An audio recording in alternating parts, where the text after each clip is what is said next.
The state government's calling it a major boost for New South Wales and a blueprint for Australia. It's put a freeze on new coal and coal seam gas exploration while it develops a policy to balance agriculture, conservation and mining. Local communities say they welcome the move. It's the breakthrough that many angry communities across New South Wales have been desperate for.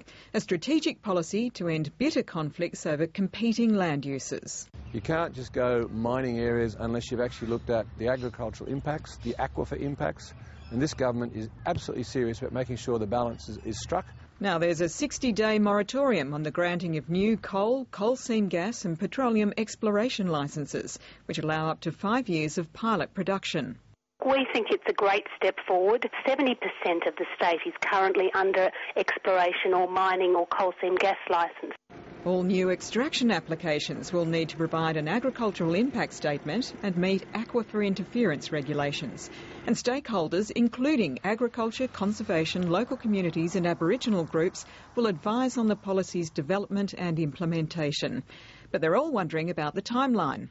We have some concerns about the 60 days and to whether or not that's achievable.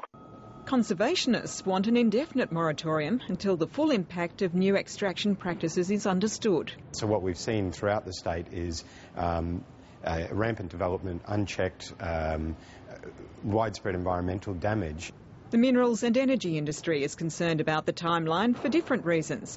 It says if the freeze drags on, it could damage business, and the government needs to provide certainty by fast-tracking land use plans for each region. So that the minerals industry can continue to make a very important economic and social contribution in terms of jobs, in terms of, the $1 billion royalties back to the state government and general economic investment. The groups who've been complaining about the lack of regulation hope there'll be some retrospective legislation for applications that are already being processed.